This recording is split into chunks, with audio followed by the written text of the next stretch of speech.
ఏ friends, fauji దగ్గర నుండి అప్డేట్ల మీద అప్డేట్లు చేస్తున్నాయి, లీకుల మీద లీకులు వస్తున్నాయి. ఇవాళ చూసుకున్నట్లయితే ఫౌజీ దగ్గర నుండి లుక్ కాదు, డైరెక్ట్గా వీడియోనే లీక్ అయిందనమాట. వాటన్నిటి గురించి డీటెయిల్గా మాట్లాడుకునేటటువంటి ప్రయత్నం చేద్దాం. నిజంగా ఏం ప్లాన్ చేస్తుండో హను అనేటటువంటిది అర్థం కావట్లా, కానీ నెక్స్ట్ లెవెల్ ప్లానింగ్ అయితే ఉండబోతుంది అని చెప్పి నాకైతే అనిపించింది అనమాట. సో ఆ లుక్ ఏంది, ఆ డీటెయిల్ ఏంది అనేటటువంటి డీటెయిల్గా చెప్తా చూడండి. ఫస్ట్ చూసుకున్నట్లయితే ఫౌజీ దగ్గర నుండి వేరే లుక్ లీక్ అయింది. ఆ లుక్ లీక్ అయినప్పుడు అందరూ కూడా ఏఐ అనుకున్నారు, అందరూ కూడా ఫేక్ అనుకున్నారు. ఆ తర్వాత హను రాఘోపుడి గారు అయ్యుండొచ్చు, ఫౌజీ మూవీ టీమ్ అయ్యుండొచ్చు, దాని మీద రియాక్ట్ అయ్యాను అనమాట. మేము చాలా అంటే చాలా కష్టపడి తీస్తున్నాం ఈ సినిమా, మీకు ఒక సర్ప్రైజింగ్గా ఉండాలని చెప్పి మేము ప్లాన్ చేస్తున్నాం. బట్ ఎవరో లీక్ చేసిందని మీ విధంగా స్ప్రెడ్ చేయడం అనేటటువంటిది 100% రాంగ్. దయచేసి లీక్ చేయమాకండి, దయచేసి స్ప్రెడ్ చేయమాకండి అని చెప్పి వార్నింగ్ పాస్ చేశారు. ఆ తర్వాత అది కన్ఫర్మ్ అయిపోయింది, ఓకే ఇది అఫీషియల్ అని. ఎలా ఉంటుందంటే మన ప్రభాస్ అని ఒక పోల్ను పట్టుకొని సిగరెట్ తాగుతూ ఉంటాడు. నెక్స్ట్ లెవెల్ లీక్ అయినటువంటి పిక్కే ఆ రేంజ్లో ఉందంటే ఇక నీ అమ్మ అఫీషియల్గా దిగితే మట్టికి ఆ లుక్ అదిరిపోద్దిరా. ఇక మనం ఎవరు కూడా ఇది కాలేము, ఇక దాంట్లో నుండి తేరుకోవడానికి చాలా అంటే చాలా టైం పట్టిద్దిరా అని చెప్పి మనం అనుకున్నాం అనమాట. అది అయిపోయిన తర్వాత మనకైతే ఇక ఏ విధమైనటువంటి అప్డేట్ రాలా ఫౌజీ దగ్గర నుండి. ఎగ్జాక్ట్లీ కొన్ని రోజుల తర్వాత ఈ విధమైనటువంటి లుక్ రిలీజ్ చేశారు. దీని గురించి చాలా వీడియో చేసుకున్నాం.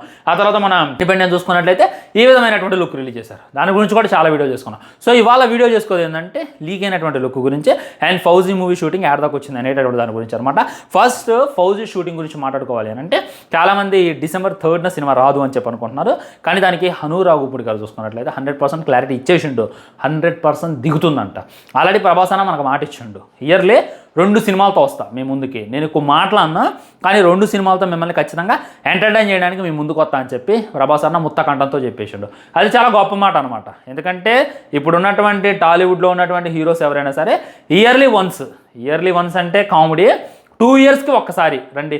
వాళ్ళు తీసేది పెద్ద బాహుబలి లాంటి సినిమాలు కూడా కాదు, అయినా కానీ ఇయర్లీ ఒక్కసారి రాలేకపోతున్నారు, 2 yearsకి ఒక్కసారి కూడా రాలేకపోతున్నారు అనమాట. సో ఇక్కడ ఏం జరిగిద్దంటే అన్ఎంప్లాయ్మెంట్ అనేటటువంటిది పెరిగిపోద్ది. మీరు ఇయర్కి ఒక సినిమా తీస్తుంటేనే అక్కడ షూటింగ్ చేసే వాళ్ళైనా చాలామంది బతుకుతారు, సినిమా ఇండస్ట్రీ కూడా బాగుంటుంది, థియేటర్లో బతుకుతాయి. ఒక్క సినిమా ఆగిపోయిందంటే చాలా ఆగిపోతాయి ఫ్రెండ్స్. సినిమా ఆగిపోయింది అనుకో ముందు బొక్కబడేది ఎవరికో తెలుసా, ప్రొడ్యూసర్స్కి. అసలు ఇక ఆ సినిమా లేట్ అవుతుందంటే బడ్జెట్ అనేటటువంటిది పెరిగిపోద్ది, ప్రొడ్యూసర్కి టెన్షన్ అనేటటువంటిది పెరిగిపోద్ది. దానివల్ల ప్రొడ్యూసర్కి ముందు బొక్కబడిద్ది, వాళ్ళ దగ్గర బాగా డబ్బులు ఉన్నాయి బ్రో, వాళ్ళ గురించి ఎందుకంటారా. ఆ తర్వాత చూసుకున్నట్లయితే అందులో పనిచేసేటటువంటి టెక్నీషియన్స్కి బొక్క పెరిగింది. ఒకసారి ఇమాజినేషన్ చేసుకోండి, మన హీరోలు ఇయర్లీ ఒక సినిమా తీస్తున్నారు అని చెప్పి మనం అనుకున్నాం. అప్పుడు ఇండస్ట్రీ అంత పచ్చగా ఉంటుంది తెలుసా. ఇండస్ట్రీ పచ్చగా ఉంటాం అంటే హీరోలు పచ్చగా ఉంటాం కాదు, హీరోలు తీసినా తీయకపోయినా వాళ్ళకి ఫరకపడదు.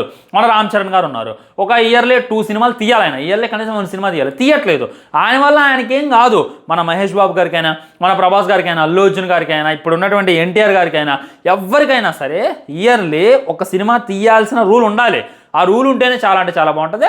అలా తీయకపోవడం వల్ల వాళ్ళకు వచ్చినటువంటి నష్టం ఏమి లేదు, వాళ్ళు అదే లావిష్ లైఫ్ని లీడ్ చేస్తారు, హ్యాపీగా అంటే హ్యాపీగా ఎంజాయ్ చేస్తారు. కానీ మన లాస్ అయ్యేది ఎవరంటే ముందు ప్రొడ్యూసర్స్కి మెంటల్ టెన్షన్ ఉంటుంది, ఆ తర్వాత అందులో పనిచేసేటటువంటి టెక్నీషియన్స్ అంటే ఒకరిద్దరు కాదు ఫ్రెండ్స్. అక్కడ మీరు మొన్న ఈ మధ్యన నాగవంశి గారు ఒక ఇంటర్వ్యూ ఇచ్చారు, మార్నింగే టిఫిన్ ఉంటుందని. టిఫిన్ కోసం ఎంతమంది కష్టపడతారు చెప్పండి, అది ఎంతమందికి ఎంప్లాయ్మెంట్. టిఫిన్ ఉండేవాడు బాగుపడతాడు, ఆ తర్వాత 4 ఆకలి తిరిగి, ఆ తర్వాత లైట్ బాయ్స్ ఉంటారు, ఫైట్ మాస్టర్లు ఉంటారు, పక్కన డ్యాన్స్ చేసేటోళ్ళు ఉంటారు, కొరియోగ్రాఫర్లు ఉంటారు, దీన్ని అమ్మ మాట్లాడుకోవాలి కానీ VFX డిజైన్ చేసే వాళ్ళు ఇలా ఉంటారు. వీళ్ళంతా కూడా కష్టపడి ఒక సినిమాని మనం ముందుకు తీసుకొస్తారు. ఆ తర్వాత అది థియేటర్లో రిలీజ్ అయింది అనుకో, థియేటర్ పచ్చగా ఉంటుంది. ఇప్పుడు కొన్ని థియేటర్లు మోసపోతున్నాయి, మా ఖమ్మంలో 2-3 థియేటర్లు కొలాప్స్ అయిపోయినాయి. ఎందుకు కొలాప్స్ అయిపోయినాయి? సరైనటువంటి సినిమాలు రాక. అదే సరైనటువంటి సినిమాలు వచ్చాయి గట్టి కడితే రాజమౌళి గారు తీయాలంటే ఎట్లా, వేరే డైరెక్టర్ కూడా సాహసం అయితే చేయాలన్నమాట. ఆ తర్వాత థియేటర్కి వస్తే పార్కింగ్ కలెక్షన్స్ వస్తే పాప్కార్న్, థియేటర్లో వాళ్ళు కూడా బాగుంటారు, థియేటర్లో పనిచేసేటటువంటి వాళ్ళు కూడా బాగుంటారు. ఒకవేళ థియేటర్లో బాగోకపోతే అందులో పని ఉడుతుడు. సో ఇక్కడ ఎంప్లాయ్మెంట్ అనేటటువంటిది పెరిగింది. అదే దాని వెనక సినిమా అంటే సినిమా కాదు, దాని వెనక చాలా అంటే చాలా కథ ఉంటుంది అనేటటువంటిది మీరైతే గుర్తుంచుకోండి. సో అదే మన ప్రభాస్ అన్న అందరికీ కూడా ఎంప్లాయ్మెంట్ ఇవ్వాలి, ఎవరు కూడా నష్టపోకూడదు. ప్రొడ్యూసర్కి మెంటల్ టెన్షన్ అనేటటువంటిది ఉండకూడదు. సినిమా స్టార్ట్ అయిందంటే దడేలను అయిపోవాలి, దడేలను రిలీజ్ కావాలి, క్లోజ్ అయిపోవాలి. దాని గురించి ఎక్కువ డిస్కషన్ చేయకూడదు. నేను బాహుబలిలో ఏదైతే చేసినా అది పెద్ద తప్పు, ఆ ల్యాగ్ నెక్స్ట్ సినిమాలో మిస్ కాకూడదు అని చెప్పి ఎగ్జాక్ట్లీ మన ముందు మంచి సినిమాలు పెట్టేటటువంటి ప్రయత్నం చేస్తున్నాడు ప్రభాస్. అక్కడైతే హ్యాండ్స్ ఆఫ్. సో ఇయర్లీ 2 వస్తా అనేటటువంటి విషయం చెప్పింది కదా, అదే మనకి వివరించేటటువంటి ప్రయత్నం అనమాట. సో ఫౌజీకి సంబంధించినటువంటి షూటింగ్ గురించి మాట్లాడుకుంటే ఆల్మోస్ట్ 70% కన్నా ఎక్కువగానే అయిపోయిందంట. ఇంకా కొన్ని సాంగ్స్ అయితే ఉన్నాయంట. వీళ్ళు పాపం చాలా అంటే చాలా కష్టపడి చేస్తున్నారు, ఇంకా చాలా అంటే చాలా గోప్యంగా ఉంచేటటువంటి ప్రయత్నం చేస్తున్నారు. ఈ సినిమాకి ఎన్ని లీకులు చెప్తా చూడండి. ఫస్ట్ చూసుకున్నట్లయితే ఫౌజీ అనేటటువంటి లుక్ లీక్ అయింది. ఇది టైటిల్ లీక్ అయింది. మన హను గారు చూసుకున్నట్లయితే దాన్ని మంచి గ్రాండ్గా ఒక రేంజ్లో అనౌన్స్ చేద్దామని చెప్పి అనుకున్నారు. కానీ పాపం ఆయన స్టేజ్ ఈవెంట్ ఎక్కడ ఈవెంట్కి వెళ్ళినా కానీ అక్కడ ప్రతి ఒక్కళ్ళు ఫౌజీ అని చెప్పారు. ఓ అప్పుడే టైటిల్ పెట్టేశారా అని చెప్పి ఆయన బాధపడ్డాడు. బట్ టైటిల్ అదే, కానీ అది ఎలా లీక్ అయింది అనేటటువంటి విషయం తెలియదు. బాగా అంటే బాగా వైరల్ అయింది. అది డిసప్పాయింట్మెంట్. అందుకే ఒక గ్రాండ్గా లాంచ్ చేద్దామని చెప్పి ఆయన అనుకుంటే అలా చేయకుండా జస్ట్ వర్షంలో ఉన్నటువంటి ఆ లుక్ను రిలీజ్ చేసి మన ముందు ఏదో చిన్న గ్లిమ్స్ లాంటిది పెట్టేటటువంటి ప్రయత్నం కూడా చేయలేదన్నమాట. ఇది మరీ దారుణం. హను గారు అయితే అక్కడ డిసప్పాయింట్ అయ్యారు. ఆ తర్వాత చూసుకున్నట్లయితే ప్రభాస్ అన్నది ఒక లుక్ లీక్ అయింది. అది మరీ దారుణం. ఇప్పుడు చూసుకున్నట్లయితే మన ప్రభాస్ అన్న ఎవడో పైనుండి వీడియో తీసిండు, కింద మొత్తం అండర్ గ్రౌండ్ లాగా ఉందన్నమాట. నడిచి వస్తుండు, మెరూన్ కలర్ షర్ట్ అయితే వేయడం జరిగింది. లుక్ అయితే మామూలు లేదు, అసలు ఒక రేంజ్లో ఉన్నాడు. అంటే ఒక ఆర్మీ ఆఫీసర్ లాగా అటు ఇటుగా కనపడుతున్నావు అని చెప్పి నాకైతే అనిపించింది. ఒక రేంజ్లో ఉన్నాడు, అదైతే నేను 100% చెప్తాను అనమాట. వచ్చిండు, పైకి కూడా చూడలేదు, పైన ఎవడో వీడియో తీసిండు, దాన్ని అయితే మీడియాలో పోస్ట్ చేసిండు. ఇక దాంతో బేభత్సమైనటువంటి వైరల్ అయిందనమాట. ఇది మరీ దారుణం. హను గారు పాపం ఎంత ప్రైవసీ పెట్టాలన్నా, ఎంత సెక్యూరిటీ పెట్టాలన్నా, Z1 కేటగిరీ పెట్టా కానీ ఎక్కడి నుండి అయితే లీకులు అయితే అయితేనే అనమాట. ఇది మరీ భారీ బాధ అని చెప్పి నాకైతే అనిపించింది. సో ఆ లుక్ చూసిన తర్వాత నాకేమనిపించింది అంటే, మొన్న మనం చూసాం పంచకట్టుని మీద పంచకట్టుకొని షర్ట్ లేకుండా ఒక స్టార్ట్ ఏమో బనీన్ వేసుకుంటూ, మొన్న ఇండిపెండెన్స్ డేకి రిలీజ్ చేసినటువంటి లుక్లో చూసుకున్నట్లయితే బనీన్ వేసుకుంటూ బనీన్ మొత్తం కూడా బ్లడ్ అవుతుందన్నమాట. అండ్ తర్వాత ఫస్ట్లో రిలీజ్ చేసినటువంటి లుక్ చూసుకున్నట్లయితే అసలు షర్టే లేదు, జస్ట్ బాడీ అయితే చూపిస్తుంటే యాప్స్ కానీ వస్తున్నాయి, బైసెప్స్ కూడా లైట్గా ఉన్నాయన్నమాట. ఒక ఆర్మీ ఆఫీసర్ ఎలా ఉండాలి అనేటటువంటి దాన్ని బట్టి తనైతే ఉంటాడు అనేటటువంటి క్లారిటీగా అర్థమవుతుంది. ఇవాళ లీక్ అయినటువంటి లుక్లో చూసుకున్నట్లయితే అసలు డిగ్నిఫైడ్గా లైక్ మెరూన్ షర్ట్ ఒకటైతే తగిలించిండు, ఇన్షర్ట్ చేసిండు, బూట్ కట్ ప్యాంట్ కూడా కానుతుంది. షూస్ కూడా ఇది పాతకాలం 1947లో మన తాతలు మన ముత్తాతలు ఏ విధమైనటువంటి షూస్ ఆడారో ఆ విధమైనటువంటి షూస్. సో ఇప్పుడు ఆ ట్రెండ్ తగ్గట్టయితే లేదు.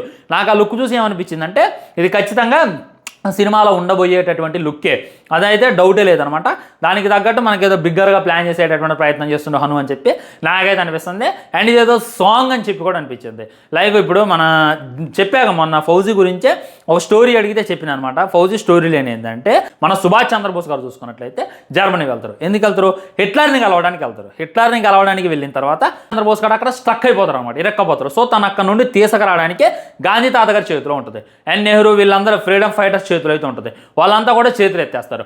ఆల్రెడీ మన సుభాష్ చంద్రబోస్ గారు ఇక్కడ ఫౌజీ అనేటటువంటి ఒక వెపన్ని తయారు చేసి ఆయన జర్మనీ వెళ్ళిండు, ఆ ధైర్యంతో వెళ్ళిండు. ఎప్పుడైతే నేను ఒకవేళ ఇక్కడ స్ట్రక్ అయిపోయినా కానీ అక్కడ నా ఫౌజీ చూసుకుంటాడు, అండ్ నా కోసం నా ఫౌజీ వస్తున్నాడు అనేటటువంటిది సుభాష్ చంద్రబోస్ గారికి ఉన్నటువంటి గట్టి నమ్మకం అనమాట. అదే ఆ తర్వాత మరి ఇరకపోయిన తర్వాత గాంధీ గారు వీళ్ళంతా కూడా హ్యాండ్ ఇస్తారు, దేశం కూడా పట్టించుకోదు. సో మన ఫౌజీ వెళ్ళి సుభాష్ చంద్రబోస్ని జర్మనీ నుండి ఎలా తీసుకొచ్చిండు, అక్కడ హిట్లర్తో ఎలా యుద్ధం చేసిండు, ఇక్కడ ఉన్నటువంటి ప్రతి బ్రిటిషర్స్ని ఎలా ఎదిరించిండు అనేటటువంటి కాన్సెప్ట్ అని చెప్పి నాకైతే అనిపిస్తుంది అనమాట.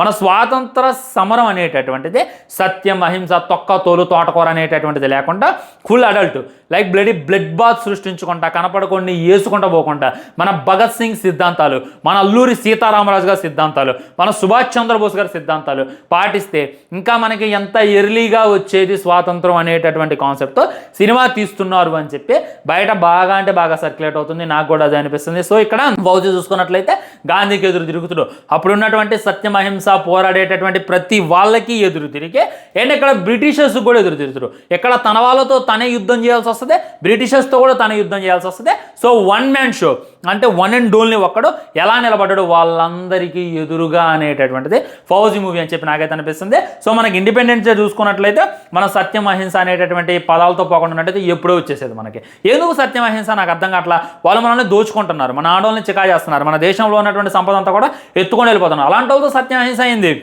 అది మన ఫౌజీ యొక్క నినాదం అని చెప్పి నాకైతే అనిపిస్తుంది. సో దానికి తగ్గట్టే హను రాఘోపుడి గారు నెక్స్ట్ లెవెల్ సినిమా తీసేటటువంటి ప్రయత్నం చేస్తున్నాడు. ఈ సినిమాలో చూసుకున్నట్టయితే ఎమోషన్ మామూలుగా ఉండదు అంటారు, ఏడుస్తాం అంట. ఆ మ్యూజిక్ కూడా నెక్స్ట్ లెవెల్ వస్తుందంట. మీరు ఏ సినిమా సీతారామం సినిమా చూశారు కదా, ఇప్పుడా భయ ఆ సినిమా వచ్చి ఎప్పుడో మిమిసారా టైంలో వచ్చింది. ఈ గ్యాప్లో మన కళ్యాణ్ రామ్ గారు చూసుకున్నట్లయితే 3 సినిమాలు దింపేసిండు. కానీ ఇంత మట్టికి మన హను గారు చూసుకున్నట్లయితే ఈ ఫౌజీని దింపట్లేదు. ఫౌజీ అదే ఆయనకుంది. అసలు ఆ ప్రైమ్ టైం అంతా వేస్ట్ అవుతుంది, నేను నెక్స్ట్ లెవెల్ సినిమా దింపుదాం అనుకుంటున్నా, ఇంకా అది ఎప్పుడు వస్తుంది అనేటటువంటి తెలియదు అనేటటువంటి ఉద్దేశంతో ఆయన ఫౌజీ కోసం బాగా కష్టపడుతుండో, అంత కష్టపడేటటువంటి ఆయన కాన్సన్ట్రేషన్ చేస్తాను. ఈ విధంగా లుక్లోకి అయితే లీక్ అయితే నేను చెప్పి నాకైతే అనిపిస్తుంది. ప్యూర్ అంటే ప్యూర్ ఎమోషనల్ అంట, ఏడిచి చచ్చిపోతామంట. సీతారామం అప్పుడు మీరు ఎంతైతే ఎమోషనల్ అయ్యారో ఇది కూడా అంతే ఎమోషనల్ అవుతారంట. టీజర్ చూసుకున్నట్లయితే మరి ఇంకెప్పుడు ఎప్పుడు రిలీజ్ చేస్తారో నాకు తెలిసి దసరాకి రిలీజ్ చేస్తారో అని చెప్పి నేనైతే ఎక్స్పెక్ట్ చేస్తున్నాను ఫ్రెండ్స్. ఇక రిలీజ్ చేయడానికి ఏం లేదు, జస్ట్ పోస్టర్స్ ఇంకా అవి తప్ప ఏమీ రిలీజ్ చేయలేదు ఇప్పుడు దాకా. ఈసారి చూసుకున్నట్లయితే వీడియో ఫుటేజ్ రిలీజ్ చేయొచ్చు అనేటటువంటి ఫీలింగ్ అయితే నాకు కలుగుతుంది. అది మనకు ఒక బిగ్ ఈవెంట్ లాగా ప్లాన్ చేసి రిలీజ్ చేస్తారు. ఆయన వీటి మీద కాన్సన్ట్రేషన్ చేయట్లా. ఒక గ్లిమ్స్ అంటే అంత ఈజీ కాదు. దాన్ని చూసుకున్నట్లయితే డైరెక్టర్ కొన్ని రోజులు టైం తీయాలి. మెయిన్ ఇప్పుడు దాకా షూటింగ్ చేసినటువంటి క్లిప్పుల్లో ఏ క్లిప్ బాగుంది అనేటటువంటిది యాడ్ చేయాలి. దానికి తగ్గట్టు బీజిఎం, స్టోరీ రివీల్ కాకుండా చాలా అంటే చాలా జాగ్రత్త పడాలి. సో అను చూసుకున్నట్లయితే సినిమా షూటింగ్లో ఫుల్ బిజీగా ఉన్నాడు. ఈ గ్యాప్లో మళ్ళీ ఇవన్నీ బాగోదు, ఈ గ్లిమ్స్ మీద ఈ టీజర్ మీద కాన్సన్ట్రేషన్ చేస్తే సినిమా లేట్ అయితే అనేటటువంటి ఉద్దేశంతో ఆయన దీని మీద కాన్సన్ట్రేషన్ చేయట్లేదు, వీడియో మీద కాన్సన్ట్రేషన్ చేయట్లేదు. సో సినిమా అయితే వేరే లెవెల్ ఉంటుంది అనేటటువంటిది నాకు ఉన్నటువంటి గట్టి ఫీలింగ్ అనమాట. ఇది ఫౌజీ లీక్ గురించి మాట్లాడుకున్నా, ఫౌజీ మూవీ అప్డేట్ గురించి మాట్లాడుకున్నా. దీని మీకు కామెంట్ కూడా తెలియజేయండి. వీడియో లైక్ చేయండి, షేర్ చేయండి, ఛానల్ సబ్స్క్రైబ్ చేయండి. ఈశ్వర్ సాయి వీడియో ఆల్రెడీ చేసిన ఐ బటన్లో అయితే స్క్రీన్లో చూడండి, మీకే క్లారిటీ వస్తుంది. బై బై, నమస్కారం.